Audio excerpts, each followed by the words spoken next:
It is interesting how everyone assumes that the pro-life movement in America began in 1973 with Roe versus Wade.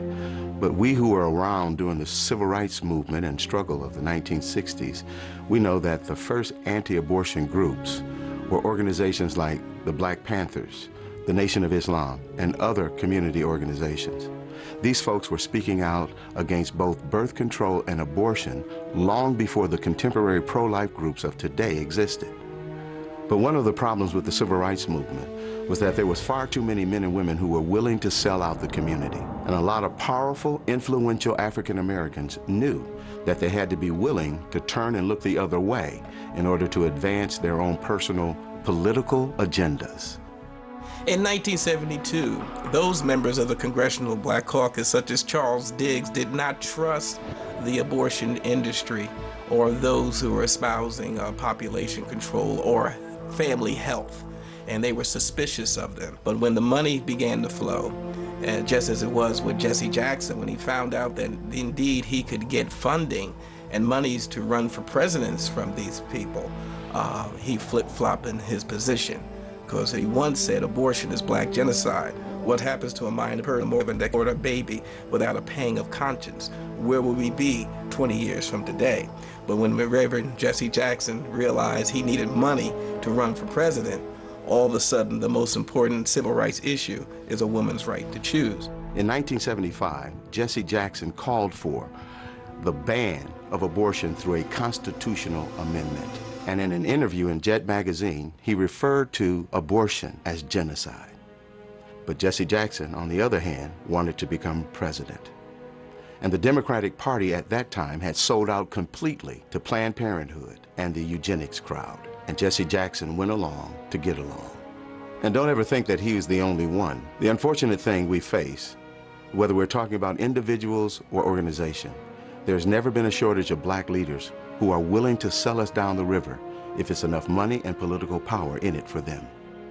I've been grappling with the fact that the NAACP is in bed with the very organization that has brought black genocide to our community.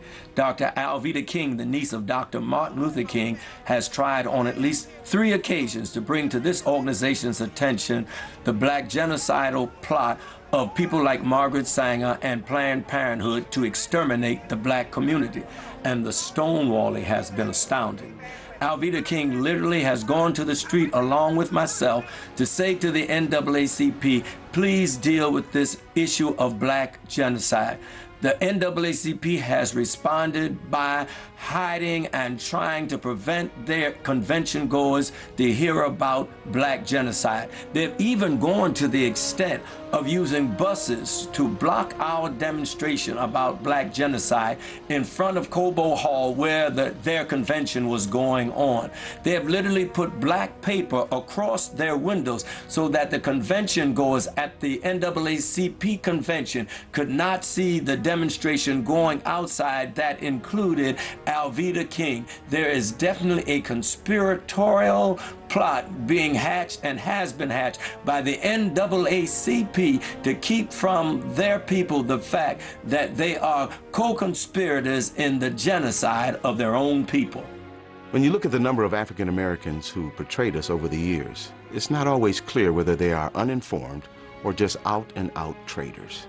When we see pro-choice politicians defending abortion on television, do they really understand the implications of abortion and that it is certainly used for black genocide? Reverend Benjamin Hooks, one of the former presidents of the NAACP, once personally told me that the NAACP would not bring this subject to the floor because they believed it would tear up the NAACP. Even the media has conspired with the NAACP to keep this issue from the attention of the black community and the public at large. I have seen the news media literally hide their trucks so that they would not be in a position to have to cover the demonstrations in front of Cobo Hall, only to bring them out after the demonstrators had left. This is an outrage that the black community is having the life of its babies destroyed, and the NAACP and the media are knowingly conspiring to keep this information from the public. This is an outrage, and it should be dealt with by every fair-minded American. The civil rights elite has forgotten the lives of unborn black children and has joined those who choose to kill them. Unbelievable! They have forgotten that in the past, racists snatched black babies from their mother's arms and sold them into slavery. Today they snatch them from their mother's womb and throw them in the garbage. Ishmael Hernandez, Executive Director, African and Caribbean American Center, 2003. When we look at this issue of civil rights leaders who sell out, even when they clearly know that birth control and abortion are being used for black genocide, we need to understand that by the 1960s, population control, especially black population control, had become almost a religion for America's white power structure. And from the start, they made it clear that if you crossed them, or if you challenged their agenda, they would chop you off at the knees. And that remains true to this day. Whether you're talking about the liberal social engineers who control the Democratic Party, or the wealthy elitists who control the Republican Party, or the media, or the academic community, these people have created a kind of family planning cartel that does not tolerate dissent. And they have always been especially ruthless about this when it comes to African Americans. A perfect example of this was seen in the case of Samuel Yet. Mr. Yet was an award-winning journalist who had earned a master's degree from Indiana University, was a U.S. Air Force veteran of the Korean War, and served as special assistant for civil rights to the director of the U.S. Office of Economic Opportunity. He was also a professor of journalism at Howard University and a columnist for several magazines and newspapers. In 1968, Yet had become the first African-American reporter hired by Newsweek magazine, and he quickly became their Washington, D.C. bureau correspondent. But then 3 years later, he wrote a book that exposed high-level plans within the United States to use birth control and abortion as instruments of black genocide. Then immediately after his book was released to the public, Yet was called into his supervisor's office and fired. At that meeting, he was informed that his dismissal had been orchestrated by the Nixon White House. The next year, Yet told the New York Times that pressure had been put on Newsweek to get him out of Washington. Then later, despite the fact that his book was selling well, had received at least 2 national awards, and was being used as a textbook in over 100 colleges, Yet's publisher dropped him and the book went off the market.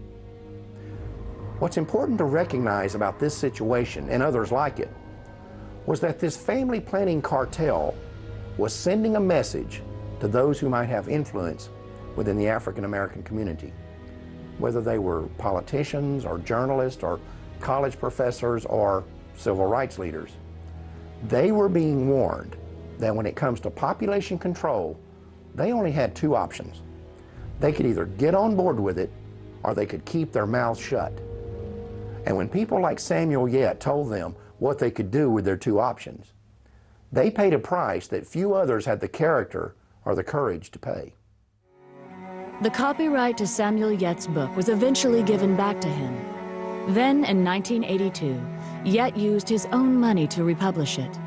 The foreword of that edition was written by a well-known civil rights activist and co-founder of both the Harlem Writers Guild and the National Cultural Committee of the NAACP. His name was John Oliver Killens, and in that foreword, he gave his analysis of the relationship between family planning and the black community. The American ruling class had made a hard decision. Americans of African descent would either accept their miserable lot or die. The venerable Saturday Evening Post issued what might be termed as a white paper in which it warned Black America that they had better understand and accept the fact that absolute freedom and equality were not part of the game plan for them, and that the consequence of non-acceptance would be wholesale genocide.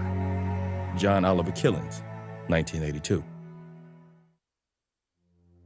The minister's work is also important, and also he should be trained, perhaps by the Federation, as to our ideals and the goal that we hope to reach. We do not want word to go out that we want to exterminate the Negro population. And the minister is the man who can straighten out that idea if it ever occurs to any of their more rebellious members. In 1939, Margaret Sanger wrote that in a letter to fellow eugenicist Clarence Gamble regarding the American Birth Control League's Negro Project. Gamble was an heir to the Procter & Gamble fortune and a major financial backer of Sanger's. He also provided funding for other eugenics projects and even gave money directly to the North Carolina Eugenics Board that sterilized Elaine Riddick. In fact, in 1947, he called for the expansion of that state's sterilization program, saying that for every feeble-minded person sterilized, 40 more were polluting and degrading the bloodlines of future generations with their defective genes. Sanger's letter makes it clear that the eugenics movement understood they would need to neutralize the opposition they might get from the church. They also knew that this would be especially crucial within the African American community.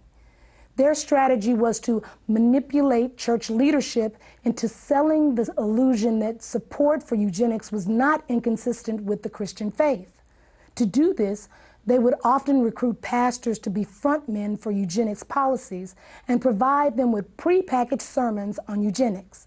They also held contests in which awards would be given to the ministers who came up with the best pro-eugenics sermons on their own. This approach proved so effective that an almost identical strategy would be adopted by the American abortion lobby. In January of 1973, the Supreme Court legalized abortion on demand throughout the United States, and almost immediately, the Religious Coalition for Abortion Rights was formed. Less than a year earlier, the following conversation had taken place in the Oval Office of the White House. It began on the 30th of March, 1972, and continued 4 days later on the 3rd of April. This is an actual recording of that conversation.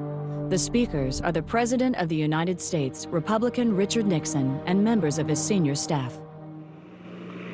A majority of people in Colorado voted for abortion. I think a majority of people in Michigan voted for abortion. I think in both cases, well, certainly in Michigan, they will vote for it because they think that what's going to be aborted generally are the little black bastards.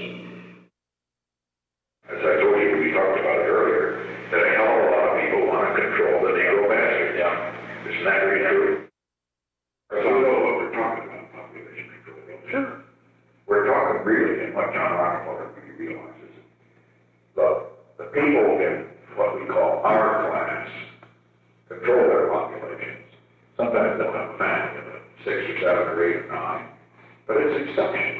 The people who don't control their families are people in the people that shouldn't have kids. Now that's the black population. Black in the city of San Francisco has gone from 3,000 right after World War II to where they represent 30% of the population of San Francisco.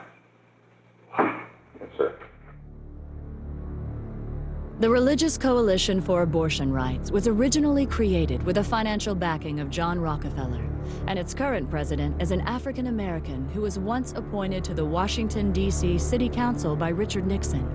In the early 1990s, the organization changed its name and is today known as the Religious Coalition for Reproductive Choice.